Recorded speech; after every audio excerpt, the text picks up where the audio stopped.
আসসালামু আলাইকুম সুপ্রিয় দর্শক, আশা করছি সকলেই ভালো ও সুস্থ আছেন। আমি রুশনীয় চলে এলাম আপনাদের সামনে নতুন আরও একটি ইনফরমেটিভ ভিডিও নিয়ে।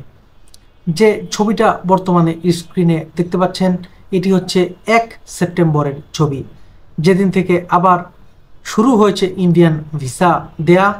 আর এখন যে ছবিটি স্ক্রিনে দেখতে পাচ্ছেন, এটি হচ্ছে 3 তারিখের। যদি এর মধ্যে সিলটির বাম পাশে দেখেন, তাহলে প্রথমটা হচ্ছে 1000-এর এবং দ্বিতীয়টা হচ্ছে 1100 সিরিয়ালের।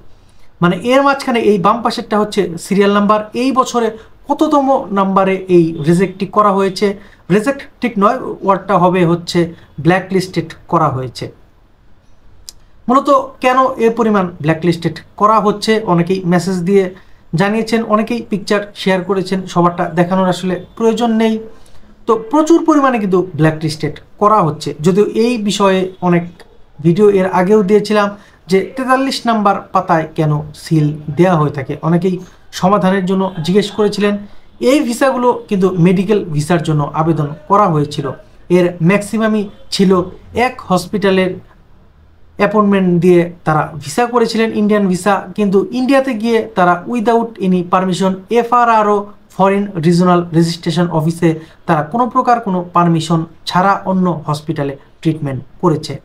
এরপর যখন পুনরায় আবার ভিসার জন্য আবেদন করেছে, তারা সেই হসপিটালের কাগজ কিন্তু জমা দিতে পারেনি, জমা দিয়েছে পূর্বে যে হসপিটালের অন্য হসপিটালে ট্রিটমেন্ট করেছে সেই হসপিটালের কাগজ, এবং কি তারপরেই এই ব্ল্যাকলিস্টেড করা হয়েছে। তবে যে দুটো ছবি শেয়ার করলাম, এদের মূলত যে ধরনের ঝামেলা হয়েছে, এরা ফেক ডকুমেন্ট প্রোভাইড করেছে। মূলত অনেকেই কিন্তু ট্রাভেল এজেন্সি থেকে ভিসা করিয়ে নেন, ভিসা মানে ভিসার আবেদন কিংবা প্রসেস করিয়ে নেন। সেখানে যদি কোনো প্রকার কোনো শর্ট থেকে থাকে পেপার, অনেক অসাধু ব্যবসায়ী কিন্তু নিজেরাই সেই পেপারগুলো তৈরি করে দিয়ে থাকে। হতে পারে সেটা ব্যাংক স্টেটমেন্টের কমতি রয়েছে, নিজেরাই ব্যাংক স্টেটমেন্ট বানিয়ে দিচ্ছে, কিংবা বিদ্যুৎ বিলের সাথে কোনো মিল নেই, বিদ্যুৎ বিল বানিয়ে দিচ্ছে ট্রেড লাইসেন্স কিংবা এনওসি। এই নানান ধরনের জটিলতার জন্য এই 43 নাম্বার পাতায় ব্ল্যাকলিস্টেড করে এদেরকে একদম সারা জীবনের জন্য ইন্ডিয়া থেকে বয়কট করা হয়েছে।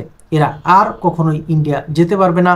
এর আগে কিন্তু বলেছি যে সেই 2014 সালে এরকম ব্ল্যাকলিস্টেড করা হয়েছে, তারা কিন্তু এই 2024 সালে এসেও আবেদন করে ভিসা পায়নি। এর মাঝখানে 2বার তারা পাসপোর্ট পরিবর্তন করেছে, কিন্তু তারপরও জমা দিয়ে ভিসা পায়নি। তাদের সমস্যা ছিল, তারা ট্যুরিস্ট ভিসা নিয়ে নেপাল অথবা ভুটানে ভ্রমণ করেছিল। ট্যুরিস্ট ভিসার মধ্যে কিন্তু লেখা থাকে, যদিও প্রতিটি ভিসার ক্ষেত্রেই আলাদা আলাদা নিয়ম কারণ ভিসার ওপর লেখা থাকে। ট্যুরিস্ট ভিসার নিয়ম হচ্ছে আপনি কোনো অবস্থাতেই তৃতীয় কোনো দেশে ইন্ডিয়াকে ব্যবহার করে যেতে পারবেন না বাই রোড। বাই এয়ারে অনেকেই 72 ঘন্টা স্টে করে যাচ্ছে, তবে বাই রোড আপনি নেপাল কিংবা ভুটান যেতে পারবেন না। এর জন্য আপনাকে অবশ্যই ট্রানজিট ভিসা নিতে হবে, এবং সেই ট্রানজিট ভিসাটাও কিন্তু আপনি নেপালের জন্য নিচ্ছেন কিংবা ভুটানের জন্য নিচ্ছেন সেটি উল্লেখ থাকে। আবার অনেকে কিন্তু রিসেন্টলি এই ট্যুরিস্ট ভিসা নিয়ে বিভিন্ন ভিসা অ্যাপ্লিকেশন সেন্টারে পেপারস সাবমিট করছে, যেমন পোল্যান্ড, ক্রোয়েশিয়া, রোমানিয়া, বিভিন্ন তৃতীয় কোনো দেশে যাওয়ার জন্য ভিসার জন্য আবেদন করছে। সেটির জন্য কিন্তু আপনাকে অবশ্যই ডবল এন্ট্রি ভিসা নিতে হবে। তো আজকের যে ভিডিও, যারা 43 নাম্বার পেজে ব্ল্যাকলিস্টেড হয়ে যাচ্ছেন, তাদের কি সমাধান করা যায়। তো এই মুহূর্তে আসলে এটার কোনো সলিউশন এখন পর্যন্ত আমাদের জানা নেই। আমরা চেষ্টা করছি কিভাবে এগুলো মুক্ত হওয়া যায়, মূলত সেটির সমাধান করার জন্যে। তবে যারা অলরেডি ব্ল্যাকলিস্টেড হয়ে গিয়েছে, তাদের সলিউশন আমরা এখন পর্যন্ত পাইনি। তাই সবাইকে বলতে চাই, যারা যে ক্যাটাগরির ভিসা করবেন অবশ্যই লক্ষ্য রাখবেন, আপনি যে উদ্দেশ্যে যে ক্যাটাগরির ভিসাটা করছেন অবশ্যই সেই কাজেই ভারতে ভ্রমণ করবেন। অন্য কোনো কাজে আপনি সেই ভিসাকে ব্যবহার করবেন না। আর অবশ্যই মেডিকেল ভিসার ক্ষেত্রে খেয়াল রাখবেন, আপনি যে ট্রাভেল এজেন্সির মাধ্যমে ভিসা করাচ্ছেন তারা কোনো প্রকার কোনো ফেক ডকুমেন্টস আপনাকে দিচ্ছে কিনা। রিসেন্টলি কিন্তু অনেকে ফেক অ্যাপয়েন্টমেন্ট দিয়েছে, তাদেরকেও ব্ল্যাকলিস্টেড করা হয়েছে। বিভিন্ন হসপিটালের ফেক অ্যাপয়েন্টমেন্ট দিয়ে দেওয়া হয়েছে, তারপর তারা ব্ল্যাকলিস্টেড হয়েছে। আর আপনি আপনার ভিসার উপরে লেখা দেখবেন যে কোন হসপিটালের কথা লেখা রয়েছে, সেই হসপিটালে অবশ্যই আপনি চিকিৎসা করবেন। আর যদি আপনার হসপিটাল পরিবর্তন করতে হয়, সেক্ষেত্রে কিন্তু খুব সহজে ই-4 রয়েছে, যেখান থেকে আপনি রেজিস্ট্রেশন করে খুব সহজেই হসপিটাল পরিবর্তন করতে পারবেন।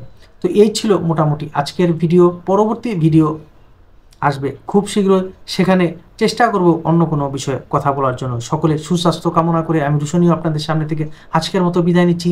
সকলেই ভালো থাকবেন, সুস্থ থাকবেন, নিরাপদে থাকবেন। আল্লাহ হাফেজ।